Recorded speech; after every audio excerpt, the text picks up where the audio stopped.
Assalamualaikum warahmatullahi wabarakatuh. Selamat pagi, selamat siang, selamat sore maupun selamat malam bagi kelas reguler pagi dan kelas reguler sore. Hari ini masih di kelas saya, yaitu untuk mata kuliah riset pemasaran. Di pertemuan ketiga, kita masih akan membahas mengenai bagaimana kita mendefinisikan masalah riset pemasaran kita dan bagaimana kita mengembangkan pendekatannya. Baik saudara, selamat belajar dan selamat menyaksikan. Saudara, kita ulang sedikit ya materi yang kemarin, bahwa latar belakang munculnya riset pemasaran itu adalah yang pertama kita harus mencari masalah pemasarannya terlebih dahulu, bukan judulnya dulu ya. Ingat ya, kalau judulnya itu nanti pada saat kita sudah mengetahui masalahnya apa gitu ya, lalu variabel-variabel apa yang kita teliti, baru kita menentukan judul ya. Jadi yang pertama kali untuk buat laporan itu adalah ya kita harus tahu dulu ya apa masalah pemasarannya.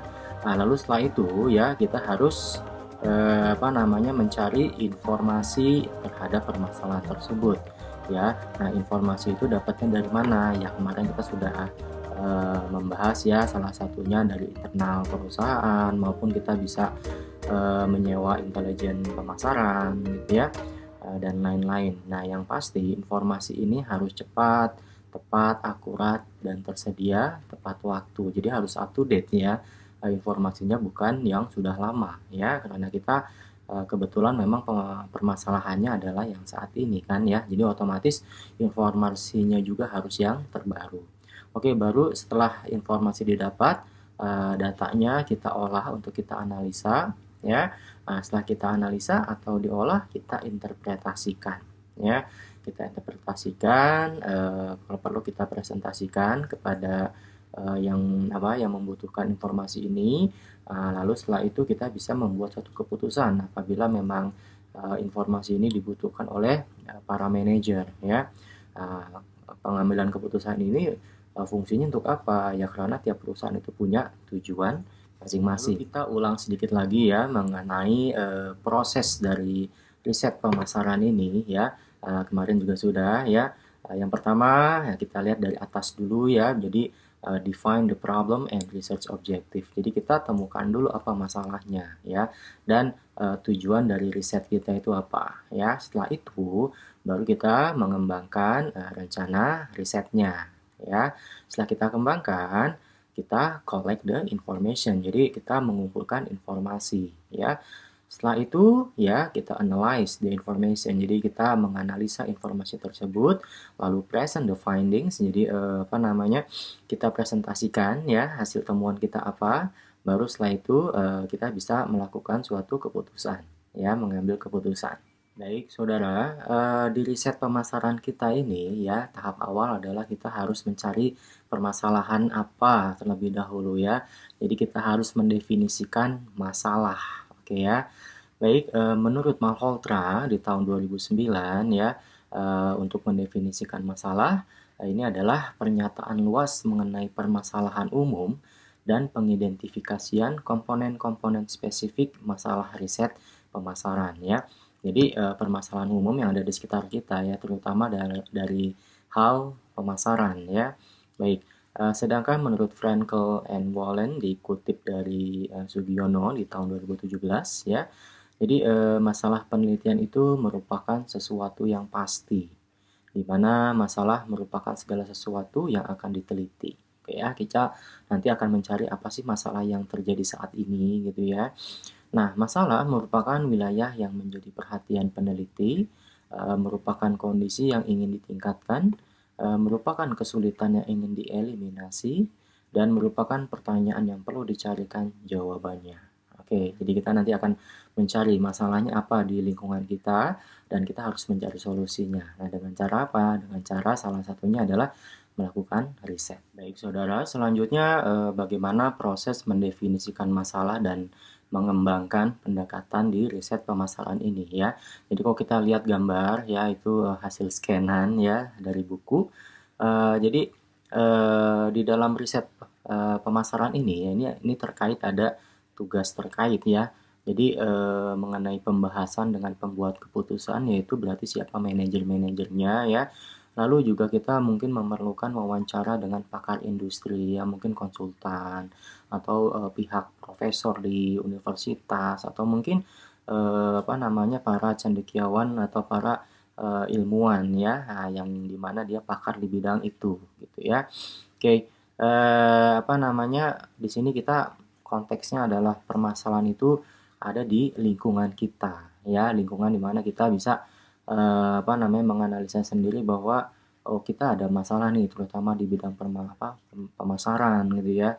Nah, di mana permasalahan ini mungkin kita bisa melihat dari sisi apa namanya penjualan, omset, loyalitas, kepuasan konsumen ya, lalu mungkin variabel-variabel lain gitu ya yang dimana dibutuhkan dari riset pemasaran ini. Oke ya. Oke, apa namanya eh, tadi permasalahan kita sudah definisikan gitu ya. Langkahnya yang pertama adalah pada saat kita sudah melihat di lingkungan kita ada masalah ya, langkah pertama kita harus mendefinisikan dulu masalahnya apa. Ya, jadi definisi masalah ini ya, pertama kita harus tahu dulu untuk masalah keputusan manajemen atau masalah riset pemasaran ya. Jadi di sini apa namanya masalah ini berhubungan dengan apa? Dengan kegiatan operasional dari suatu perkantoran atau suatu industri yang dimana dibutuhkan pengambilan keputusan oleh manajer atau memang permasalahan yang berkaitan dengan ilmu pengetahuan dengan akademisi ya, terutama dari sisi pemasaran seperti itu ya. Nah, lalu setelah definisi masalah barusan tadi setelah di apa namanya didefinisikan ya, langkah kedua adalah kita melakukan pendekatan masalah. Nah, pendekatan masalah itu apa sih gitu ya? Jadi kita harus ada pijakan dulu objeknya apa ya, lalu secara teoritisnya gimana gitu ya. Kalau misalnya permasalahannya dari sisi pariwisata gitu ya, atau mungkin dari sisi industri otomotif, motor, atau mobil, nah gitu ya. Nah, lalu secara teoritisnya gimana gitu ya. Lalu kita juga untuk pendekatan masalah ini kita juga harus mengetahui masalah model analisanya ya, verbalnya, grafis, menggunakan grafis atau matematisnya ya, mungkin kita menggunakan statistiknya apa gitu ya, penghitungannya seperti apa. Nah, lalu pendekatan masalah selanjutnya ya kita harus punya pertanyaan riset. Kayak pertanyaan riset di mana untuk menjawabnya itu ya kita harus melakukan riset, terutama riset pemasaran gitu ya. Nah, lalu untuk pendekatan masalah selanjutnya adalah kita membuat suatu hipotesa. Ya, hipotesa itu adalah praduga sementara. Kita masih menduga-duga kira-kira ada pengaruh nggak sih, misalkan apa namanya service ya, kualitas service dari suatu jasa itu terhadap minat beli ada pengaruhnya nggak sih gitu ya. Nah, itu disebut sebagai hipotesa ya atau hipotesis. Nah, lalu selanjutnya adalah pendekatan masalah untuk spesifikasi informasi yang dibutuhkan. Oke ya. Nah, informasi yang dibutuhkan, nah misalnya saya minta saudara untuk mengambil ya jurnal-jurnal bukan acuan, jadi tambahan gitu ya, baik yang internasional maupun nasional ya. Lalu juga nanti saya minta saudara untuk mencari di internet informasi-informasi dari e-book atau mungkin dari buku yang berupa fisik gitu ya, atau dari berita-berita gitu ya. Nah, itu dalam dalam rangka apa? Dalam rangka untuk mendapatkan informasi yang dibutuhkan untuk riset kita nanti, gitu ya. Nah, lalu setelah itu yang terakhir adalah langkah ketiga, baru setelah itu semua ada, kita bisa melakukan perancangan riset. Kita buat laporannya. Oke, saudara, sumber masalah itu kita bisa dapat dari mana sih ya? Yang pertama, kita bisa mendapatkan dari terdapat penyimpangan atau kita sebut sebagai fenomena atau gejala ya, antara pengalaman dengan kenyataan ya. Contohnya, saudara misalnya melihat data bahwa penggunaan sepeda motor ya, kalau menurut Top Brand Index yang paling unggul adalah merek Honda gitu ya, misalnya Honda Beat ya. Tapi kenyataannya teman-teman saudara ya maupun di lingkungan kampus saudara, pada saat saudara melakukan wawancara atau melakukan penelitian dengan kuesioner ya, penelitian awal ya, ternyata banyak yang menggunakan Yamaha Mio gitu ya. Nah, itu kan sebenarnya ada suatu penyimpangan. Kenapa? Pada saat Top Brand Index menyebutkan bahwa Honda Beat yang nomor pertama, tapi kenyataannya di kampus saudara itu adalah menggunakan Yamaha Mio. Nah, itu salah satu penyimpangan ya atau fenomena atau gejala. Atau saudara bisa juga mendapatkan informasi seperti ini. Ya, misalkan apa namanya menurut departemen Perdagangan dan Perindustrian ya, bahwa penggunaan sabun muka di Indonesia saat ini mengalami kenaikan gitu ya. Kenaikan sebesar 70%, misalnya seperti itu ya. Namun pada kenyataannya ya, saudara melihat ada berita lagi, yaitu kan tadi berita dari Deperindak gitu ya, Perindustrian dan Perdagangan ya. Saudara bisa melihat lagi misalnya ada salah satu berita misalkan di detik.com atau mungkin di bisnis.com gitu ya, menyebutkan bahwa di dunia ini justru penggunaan sabun muka ini justru menurun. Kenapa? Karena ditemukan adanya merkuri yang dari Cina itu gitu ya. Nah, itu bisa menjadi suatu gejala atau fenomena. Kenapa di Indonesia ini justru naik, tapi kalau di dunia tuh justru turun gitu ya. Nah, itu adalah fenomena ya, atau gejala gitu, atau penyimpangan. Nah, itu sumber masalah yang pertama. Oke. Lalu yang kedua, terdapat penyimpangan antara apa yang telah direncanakan dengan kenyataan. Nah, contohnya misalnya saudara adalah manajer ya di suatu perusahaan. Ya, saudara melakukan perencanaan bisnis ya untuk produk perusahaan saudara ya. Di perencanaan itu saudara melakukan ada target omset bahwa saudara tahun ini harus mencapai 1 miliar. Ya. Tapi pada saat 1 tahun selesai, saudara menemukan bahwa penjualan saudara itu omsetnya ya justru nggak ada sampai 1 miliar, bahkan cuma setengahnya gitu ya. Nah, itu kita sudah merencanakan, tapi kok kenyataannya kok enggak sih gitu ya. Nah, itu merupakan penyimpangan, fenomena gitu ya. Kenapa bisa begitu? Ada apa nih gitu ya? Ada yang masalah apa? Ya, produknya masalah atau mungkin orang-orang yang bermasalah di kantor kita itu gitu ya. Nah, itu. Lalu sumber masalah selanjutnya ada pengaduan ya, contohnya misalnya ada konsumen merasa tidak puas ya, misalnya makanan, kita punya bisnis kuliner gitu ya, ada pengaduan bahwa makanan kita selalu asin seperti itu ya. Nah, kita harus melakukan apa betul ya, apakah makanan kita ini selalu asin gitu ya. Nah, kita bisa melakukan riset, atau mungkin juga ada pengaduan sempat ya, ada misalnya kuliner itu katanya ada tikus gitu ya lewat, tidak higienis dapurnya atau apalah gitu ya, gosip-gosip seperti itu. Nah, itu pengaduan dari masyarakat yang sebenarnya memang harus kita cari tahu itu benar atau enggak. Ya, kalau misalnya itu terutama bagi perusahaan kita, ya kita harus melakukan riset di situ ya. Nah, lalu ada kompetisi. Ya, kalau ada kompetisi otomatis kita ada pesaingnya. Ya, contohnya ya, kita misalkan adalah seorang manajer dari Indofood ya. Saya jadi ingat mahasiswa kakak kelas kalian ya. Dia bekerja di Indofood, dia curhat masalah kompetisi ya antara Indofood dengan mie sedap. Jadi dia pas waktu itu Indofoodnya adalah Indomie, dia memiliki kompetisi dengan mie sedap gitu ya. Nah, di situ kebetulan dia ditempatkan di Solo ya, Sragen dan Solo. Dia menemukan bahwa mie sedap itu lebih laku dibandingkan Indomie. Kenapa? Ya, padahal kalau secara top brand itu yang terkenal gitu ya, Indomie lah yang pertama. Tapi kenapa di wilayah Solo dan Sragen itu justru berbeda, gitu ya? Kenapa mie sedap? Ya, nah itu kan berarti ada kompetisi, ya. Kalau selama ini sih dia bilang katanya mie sedap itu harga lebih murah, ya itu bisa jadi. Tapi kita harus lebih menganalisa lagi lebih dalam sebenarnya apa, ya.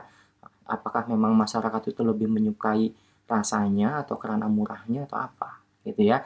Nah itu karena ada kompetisi dari produk saudara. Pada saat kita melakukan mendefinisikan masalah atau kita merumuskan masalah ya, jadi rumusan masalah yang baik itu menurut Frankl dan Wallen ya, yang dikutip dari buku Sugiono, jadi masalah itu harus feasible. Apa sih artinya feasible? Jadi harus dapat dicarikan jawabannya dari sumber yang jelas, tidak banyak menghabiskan dana, tenaga, dan waktu ya. Jadi harus benar-benar sumbernya jelas ya, jangan ibaratnya cuma sekedar gosip aja ya. Sumbernya nggak tahu dari mana gitu ya. Jadi kita juga bisa mencari jawabannya dari sumber yang jelas gitu. Oke, lalu masalah itu harus jelas ya. Jadi semua orang itu memberikan persepsi yang sama mengenai masalah tersebut ya. Contohnya misalkan penggunaan kendaraan bermotor ya, sekarang kita menggunakan motor ya begitu ya, rasanya, caranya gitu ya. Jadi kita punya persepsi yang sama gitu ya. Bukan berarti kayak misalnya rasa makanan itu kan kadang-kadang persepsi kita suka beda-beda nih ya. Ada yang suka asin, ada yang suka manis, ada yang suka jangan sedikit asin aja gitu ya. Nah itu harus jelas, jadi harus persepsi kita harus sama dulu gitu ya. Ya kalau kendaraan bermotor kan tahu rasanya begitu gitu ya, caranya begitu, jadi harus jelas.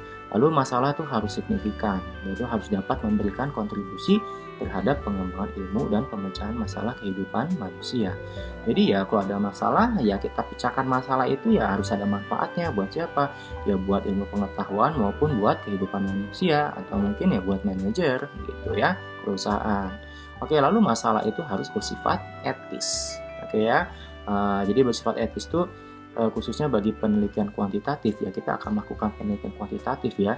Nanti jadi penelitian ini tidak berkenaan dengan hal yang bersifat etika ya. Jadi etika, moral, nilai-nilai keyakinan dan agama karena sulit untuk mengukur. Jadi kalau misalkan kita ada permasalahan ya, jadi kalau bisa harus sesuai dengan etika ya. Jadi kalau misalkan berhubungan dengan etika, moral dan agama ya, contohnya misalkan masalah keimanan gitu ya. Ya keimanan kita ya sulit mengukurnya, apa yang diukur gitu ya. Kalau menjalankan syariat aja sih ya memang ini, tapi ibaratnya apa yang diukur. Tapi kalau misalkan kepuasan konsumen, lalu loyalitas, kan kita bisa mengukur ya dengan kamu puas nggak gitu ya. Kita bisa menilai dengan menggunakan kuesioner nanti gitu ya. Tapi kalau masalah keyakinan, kepercayaan, budaya, ya itu ya sulit untuk kita ukur karena itu sudah menjadi bagian dari kehidupan sehari-hari ya, yang ibaratnya apa? Kalimat apa yang bisa diukur? Apakah kamu beriman? Ya kan kita relatif gitu ya. Jadi seperti itu. Oke, saudara, di rancangan penelitian ini ya, sebenarnya sih nggak harus menurut Sugiono ya, menurut Malhotra boleh ya, menurut Natsir boleh gitu ya. Tapi intinya sih ya, jadi tiap di bab satu ini kita ya, di permasalahan terutama apa aja sih yang ada di dalam laporan kita. Yang pertama pastinya ada latar belakang masalah ya. Lalu ada identifikasi masalah. Ini ada yang enggak ya. Ini ada batasan masalah. Biasanya kalau Sugiono mungkin dia ada subbab khusus ya yang menyebutkan batasan masalah. Tapi ada juga yang nggak perlu menyebutkan batasan masalah, tapi dia cukup di paragraf di latar belakang, atau mungkin nanti pada saat di metodologi gitu ya, menyebutkan apa sih batasan masalah penelitian kita ini gitu ya. Jadi yang nomor 3 ini ya boleh ada boleh enggak ya, tergantung format laporannya itu yang berlaku di institusi kita atau di universitas itu apa. Oke. Oke, lalu yang keempat adalah rumusan masalah. Nah, rumusan masalah nih ya pasti ada ya, rumusan masalah. Lalu tujuan penelitian kita itu apa ya? Lalu kegunaan penelitian. Nah, kegunaan penelitian itu ya seperti tadi ya, bisa untuk ilmu pengetahuan atau untuk implikasi manajerialnya ya. Jadi untuk ilmiah atau akademis maupun untuk secara Oke, kita bahas satu persatu ya. Saya harap saudara juga sambil membandingkan ya dengan contoh riset pemasaran atau waktu kemarin yang UP itu ya. Ada yang UP ya, itu saudara bandingkan ya antara penjelasan saya ini dengan contoh yang telah saudara baca gitu ya. Jadi di latar belakang masalah itu ya, itu berisi tentang sejarah atau peristiwa yang terjadi pada objek yang akan diteliti. Ya ibaratnya pendahuluan dulu lah ya, objeknya apa sih gitu ya.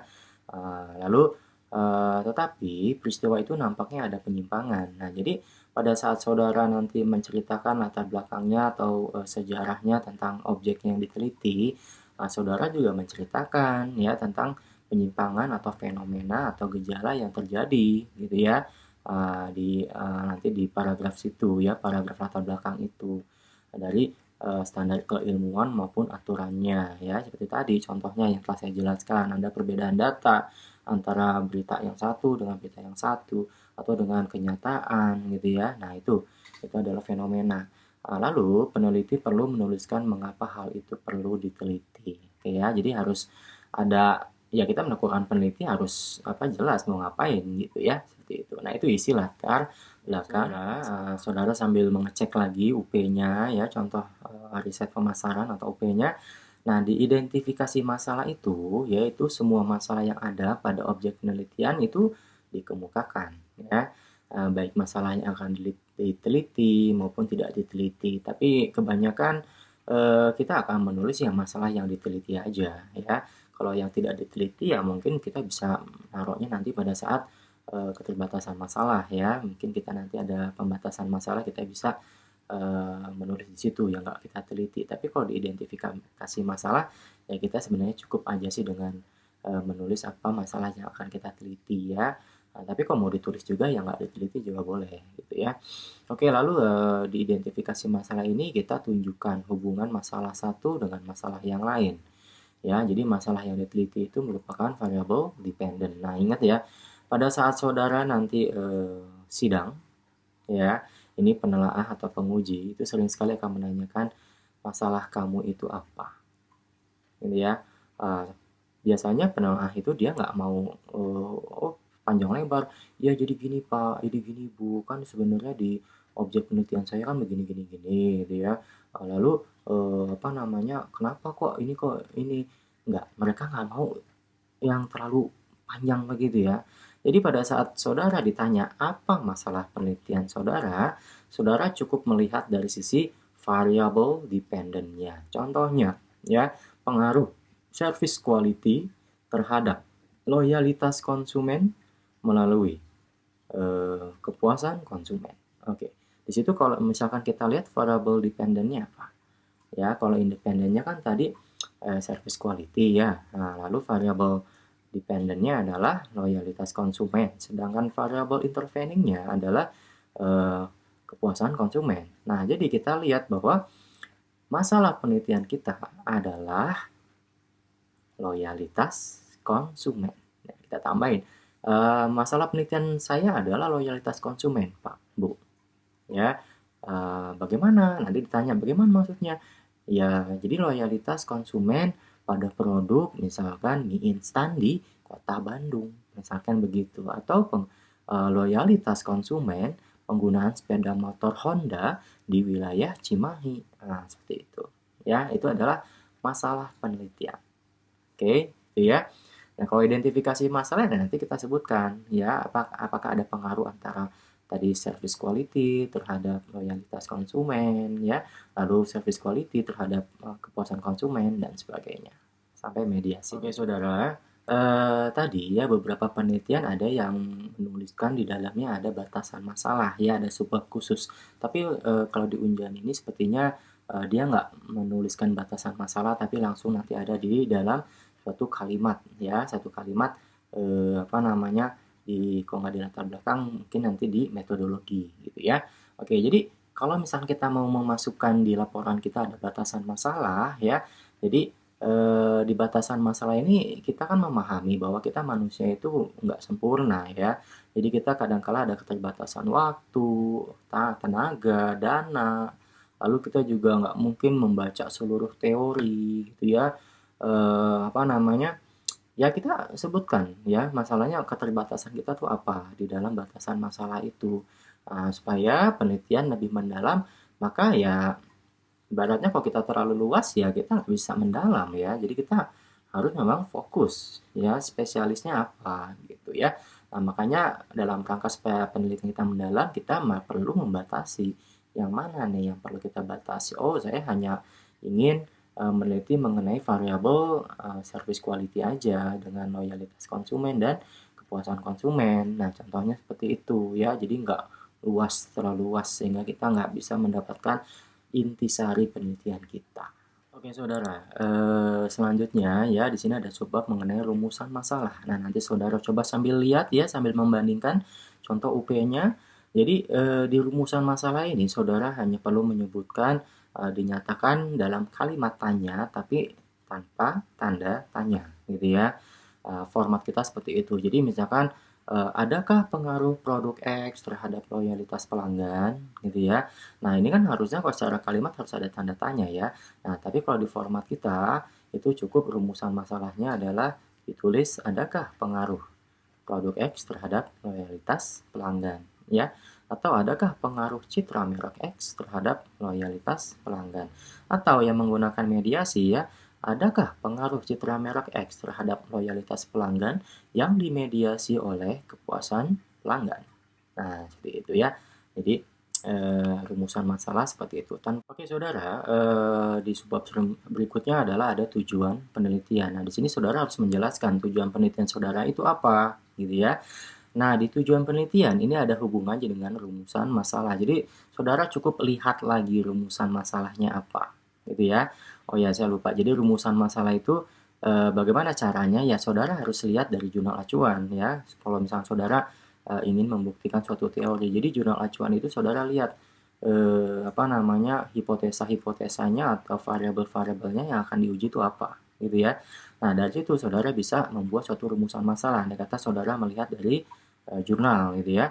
Nah, lalu untuk tujuan penelitian ini ya, saudara baru lihat rumusan masalah tadi yang telah dirumuskan gitu ya, yang telah dilihat dari misalkan ada jurnal, ada hipotesanya gitu ya, lalu dibuat kalimat rumusan masalahnya. Nah, baru saudara buat di tujuan penelitian, ditulis kembali, tapi ya kalimatnya diganti di bagian awal. Tadi kan apa namanya, kalau rumusan masalah eh, apakah bukan apa namanya ya apakah mungkin gitu ya dengan kalimat tanya, tapi kalau untuk tujuan penelitian ini saudara apa namanya dengan kalimat positif tapi berhubungan dengan kalimat pertanyaan yang ada di rumusan masalah ya, contohnya tadi ya untuk menganalisis pengaruh produk X terhadap loyalitas pelanggan.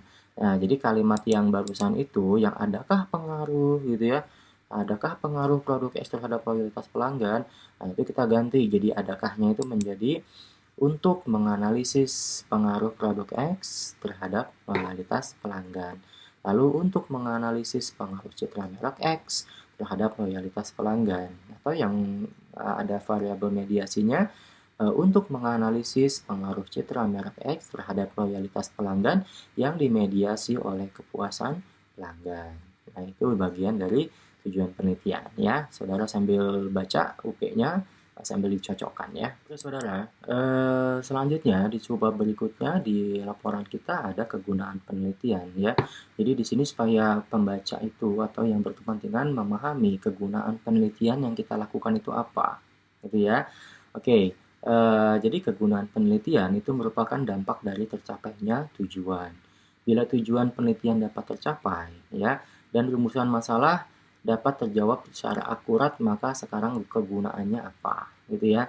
Nah, jadi kegunaan penelitian ini tuh ada dua, saudara ya. Jadi untuk yang berhubungan dengan akademis atau yang berhubungan dengan ilmu atau teoritis, ya.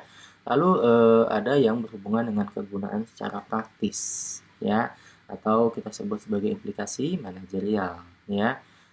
Kalau yang tadi teoritis implikasi ilmiah atau akademik ya. Lalu kalau untuk praktis kita disebut sebagai implikasi manajerial atau praktis gitu ya. Nah, kegunaan praktis itu yaitu membantu memecahkan masalah dan mengantisipasi masalah yang ada pada objek yang diteliti. Ya, contohnya misalkan kita diminta oleh PT Unilever ya, objeknya apa ya, misalkan sabun mandi Lux gitu ya. Nah, kita melakukan penelitian ya pastinya kalau untuk implikasi manajerialnya ya kegunaannya buat manajer untuk mengambil keputusan kira-kira sabun Lux ini harus seperti apa nantinya ya, apakah konsumen puas, apakah loyal, atau mungkin secara persaingan itu apa kekurangan sabun Lux. Nah, itu ya. Nah, itu merupakan secara kegunaan praktis manajerial atau implikasi manajerial tadi ya, saudara ya. Demikian saudara materi kita hari ini di pertemuan ketiga ya, yang di bagian pertama yang kita mendefinisikan masalah riset pemasaran dan mengembangkan pendekatan. Setelah ini ada bagian kedua yang silakan saudara simak kembali. Kita akan mencoba menulis ya berdasarkan jurnal acuan yang telah saudara dapatkan ya. Nanti akan saya bimbing ya, saya bimbing saudara harus menulis apa, lalu bagaimana proseduralnya ya. Nanti saudara silakan simak di video berikutnya. Baik saudara, demikian saya mohon maaf apabila ada kekurangan. Akhir kata saya ucapkan wabillahi taufiq wal hidayah. Wassalamualaikum warahmatullahi wabarakatuh. Selamat pagi, siang, sore, dan malam bagi mahasiswa kelas reguler pagi maupun kelas reguler sore.